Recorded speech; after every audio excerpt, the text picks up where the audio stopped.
Et si on vous disait que l'avenir économique de l'Afrique de l'Ouest se jouait maintenant? Pas forcément dans les ressources traditionnelles, mais dans la finance. Oui, au sein de l'UMOA, il se passe quelque chose de vraiment important. La finance durable, ce n'est plus juste une bonne idée, c'est en train de devenir le moteur qui redessine complètement l'investissement et le développement. La vraie question, au fond, c'est celle-là. On ne parle plus seulement de rendement financier, non, on parle de résilience, de responsabilité, d'impact. C'est un changement total de logiciel. Chaque franc investi doit maintenant avoir un double objectif. Être rentable, bien sûr, mais aussi faire avancer la société et la planète. Alors, pour bien comprendre cette petite révolution, on va suivre le parcours de l'argent.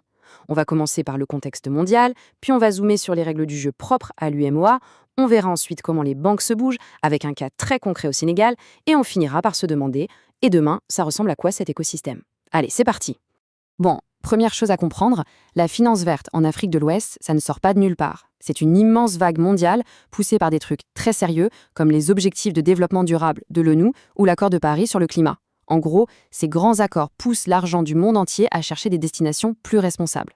D'accord, mais comment cette vague mondiale atterrit concrètement dans l'UMOA? Eh bien, pour attirer tout cet argent, il faut un ingrédient essentiel, la confiance. Et la confiance, ça se construit avec des règles claires, un langage que tout le monde comprend. Pour qu'on sache tous de quoi on parle quand on dit investissement vert ou investissement social. Le but ultime, éviter ce qu'on appelle le greenwashing. Vous savez, cette pratique qui consiste à se peindre en vert alors que ce n'est pas vraiment le cas. Et c'est là que ce document entre en jeu. C'est un peu la pierre angulaire de tout le système. L'autorité des marchés financiers de l'UMOA, l'AMF-UMOA, a publié une circulaire pour créer ce qu'on appelle une taxonomie. C'est la base de tout.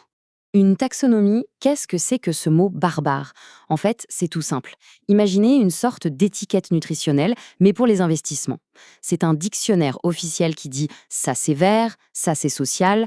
Pour un investisseur, c'est la garantie absolue que son argent va bien financer, par exemple, une centrale solaire, et pas un projet un peu flou. Et cette taxonomie, elle s'organise autour de 3 grands piliers. On a bien sûr les catégories vertes, tout ce qui touche à l'énergie renouvelable, à l'agriculture durable, classique. On a aussi les catégories sociales, logement abordable, création d'emplois. Et puis, et ça c'est assez remarquable, on a des catégories bleues qui sont dédiées à la protection des océans. C'est une vision vraiment à 360 degrés de ce qu'est la durabilité. Mais bon, avoir des règles, même très claires, ça ne sert à rien s'il n'y a personne pour les appliquer. Les vrais architectes de ce changement, ce sont les institutions financières, les banques. C'est elles qui vont prendre les capitaux et les diriger vers les bons projets, ceux qui sont définis dans la fameuse taxonomie. Et parmi ces architectes, il y a un chef d'orchestre, la Banque d'investissement et de développement de la CEDEAO, la BIDC. Son accréditation par le Fonds vert pour le climat, c'est une étape juste énorme. Pour faire simple, c'est comme si elle avait obtenu un passeport VIP pour faire venir les plus gros financements climatiques du monde et les injecter dans des projets concrets, ici, en Afrique de l'Ouest. Et attention, on ne parle pas de petites sommes, les chiffres sont là. La BIDC a déjà mis plus d'1 milliard de dollars sur la table pour des projets de développement durable. C'est la preuve que l'engagement est massif et qu'il se traduit déjà par des actions sur le terrain. Cette vision, elle est parfaitement résumée par son président, le docteur George Agyekum Donkor. Pour lui, l'équation est devenue simple.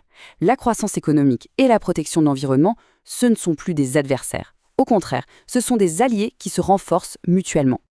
Mais attention, cette transformation, ce n'est pas que l'affaire des grandes banques de développement, non. Cette vague de finances durables est en train de toucher tout le secteur, y compris les géants de la banque commerciale panafricaine. C'est vraiment le signe que ça devient la nouvelle norme. Prenez Ecobank par exemple. Leur approche est super structurée, elle repose sur 4 piliers pour être certain que tout est crédible. D'abord, l'argent doit aller uniquement à des projets verts ou sociaux.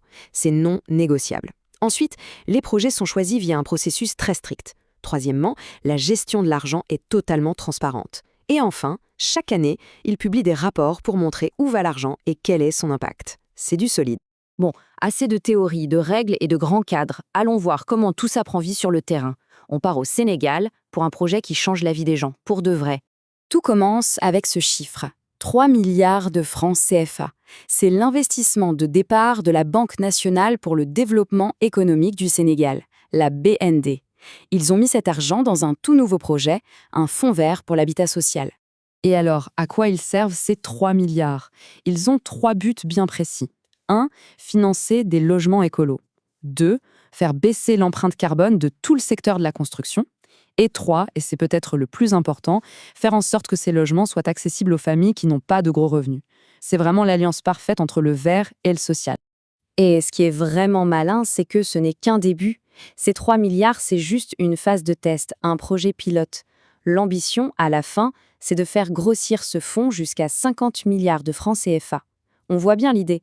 On teste un modèle et si ça marche, on veut déployer en grand. Alors, qu'est-ce qu'on retient de tout ça? Quand on assemble toutes les pièces du puzzle, on voit se dessiner quelque chose de bien plus grand qu'une série de projets isolés. Ce qui est fondamental, c'est qu'un véritable écosystème est en train de naître. D'un côté, on a des règles du jeu claires, avec la taxonomie. Au milieu, on a des banques engagées, comme la BDIC ou EcoBank, qui organisent et trouvent les financements. Et au bout de la chaîne, on a des projets bien réels, comme l'habitat social au Sénégal, qui transforme cet argent en impact concret. On termine donc avec cette grande question. Maintenant que les fondations sont là, est-ce que la finance verte va juste être une option de plus ou est-ce qu'elle est en train de devenir le grand moteur de la transformation économique de l'Afrique de l'Ouest pour les 10 prochaines années? Franchement, la perspective est assez fascinante.